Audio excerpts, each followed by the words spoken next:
السلام عليكم ورحمة الله وبركاته. الحمد لله على كل حال ومكان وشؤون الحياة. إلهي سبحانه وتعالى أيام هلا بفضل ومن وإحسانه الله سوى لسون وكلنا أول آخر بني آدم نقد جاي سان أكل قرنه محا صحن محا قلدن محا وشو زوجت محا كم مغنيكم ما أدري هاي برجع يلا هلا ليس عاوي وحنسود وينينا مشرح مدحويني محمد حسين روبلي ما هي إن ديدنا مشرحين كلها برجع بل سوى حن كهلا يا مشرح أنا وحو مشرحين تكل إيجاب بدلين هي عقب برورتي هبر قدر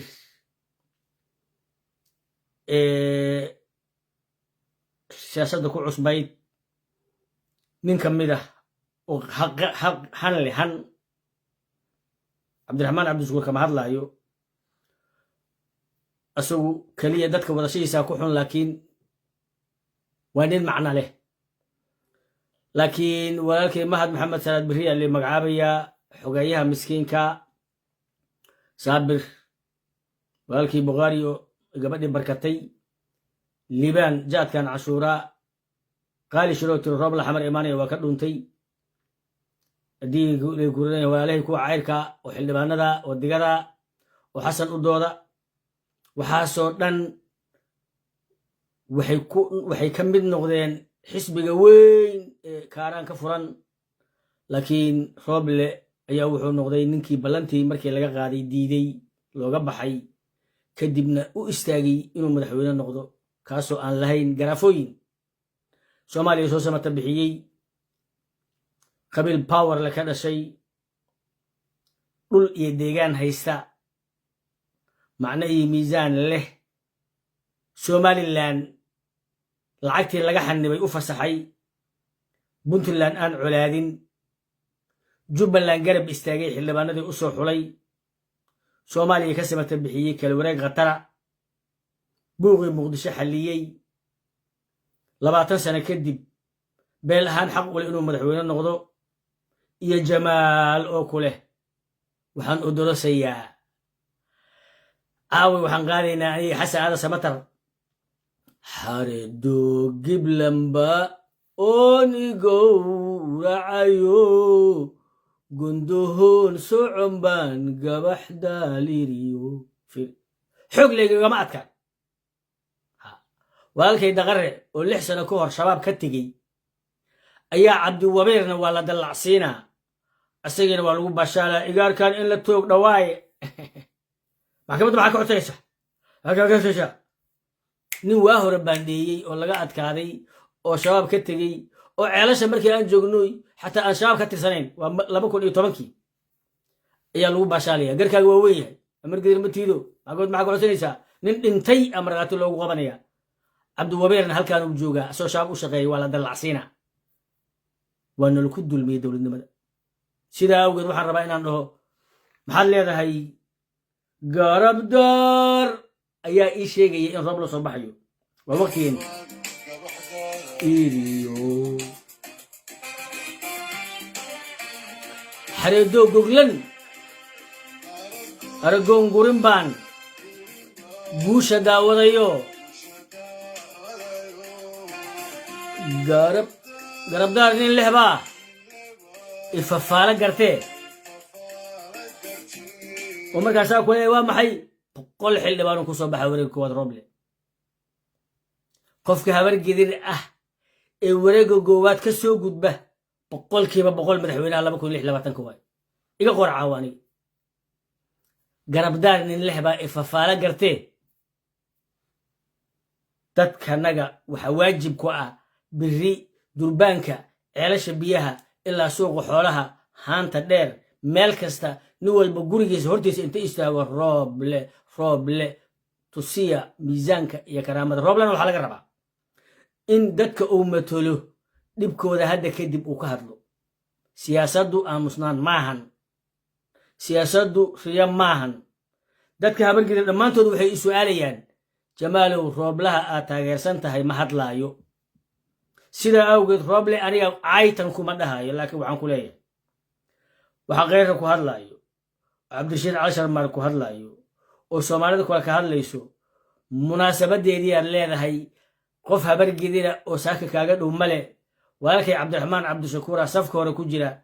asagana walaalkay gurigiisa iridiisa dadkii xataa kama furayo dadka irdaha ka fur fursadda habiyaa haysataa waqti fiicanaa haysataa cagabaroortii waa jabtay dadka habargeed waxaa laga rabaa in ay la goobaan dadka soomaaliyeed xilligan waa xilligeennii garabdaar nin leh baa ifafaala gartee weligaa goobahaw maxaad tirita markan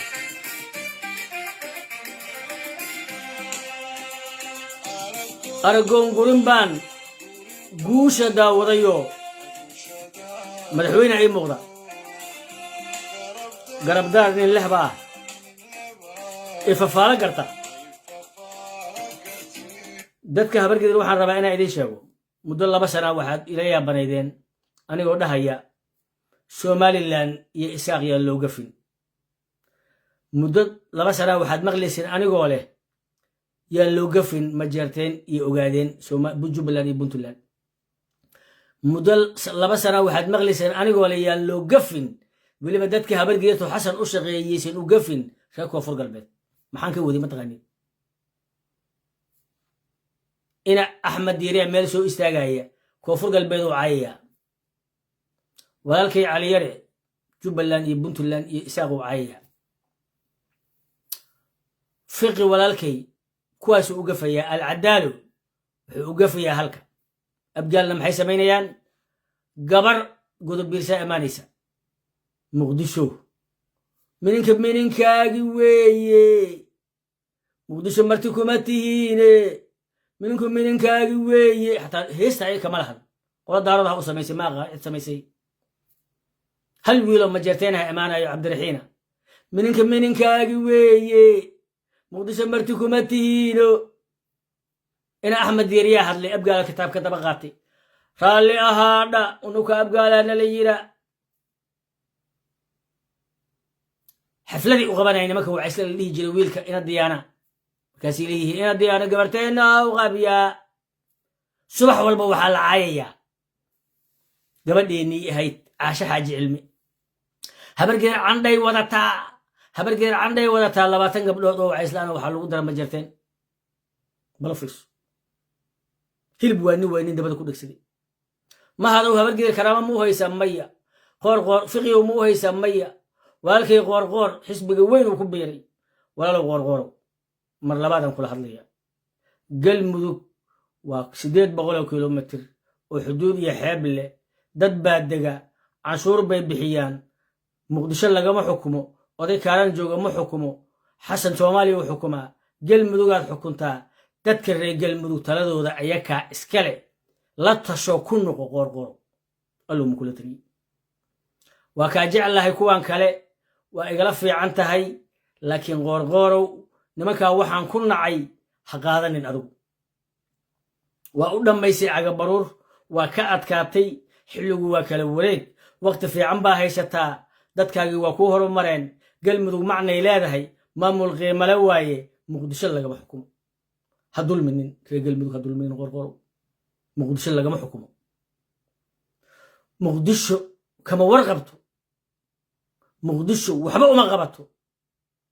xaq baad u lahayd habargeerta muqdisho joogta inaad difaacdid dowladda xuquuqdan ku lahayna maamul goboleedkaas aad ku difaacdid intaasba haddii aan kaaga dhaafo cagabaruurtii adigoo ishayey hal mid ha samaynin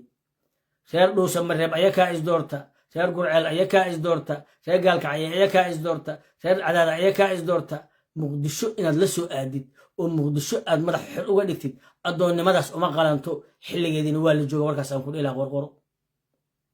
2 waxaan rabaa muddo 3 maalmooda waxaan sugayey madaxweyne qoorqoor oo culummo leh oo odayaal leh oo dhaqan leh oo degaan leh cali wajiis oo aan culummo ahayn oo daalim ah oo maxaarada u shaqeeyay walidaalika inuu maamulka galmudug caayo oo ku gafo waa harti abgaal wuxuu degaa aadan yabaal waa laga haystaa wuxuu degaa cali guduud waa laga haystaa wuxuu degaa dhulkii uu dego dhan waa laga haystaa wuxuu degaa hirshabeello 18 kilomitir wuxuu degaa shabeellaha dhexe 18 kilomitir isku weer ah وحلدك صومالي ما عينه وما قفنه ما هيسنه شيخ سليمان قرك وين عد ولجوجا الاعتصام هو دقاق واي ما جوابيو قورقورو adiga in lagu ilaaliyo waxa ka horeysa galmudug in la ilaaliyo waxaad u aamustay la taliyaha xasan sheekh maxamuud inuu galmudug dhaho cadaada kida wakida galisoor kida wakida bay fulaani la dagaasha dhuusamareebo ku celceliyoha inta Soomaaliyeed laga aamusnaado qoor dhibic madow ayay ku tahay xukuumaddaada iyo maamulka galmudug sida awgeed annaka oo galmudug ka tirsan ayaa ka xishoonayna inaan dhaliilno nin aan maamulkaas ka tirsanayn qabiilkiisu uusan deganayn shabeellada dhexe difaacan waayey xasan sheekh maxamuud la taliye oo ah adna inaad xasan saaxiib la noqotid asaguna la taliye xasan sheekh maxamuud uu saa u caayo dhibic weyn galmudug maamulkeedu waxay noqonayaa maamul madax u baahan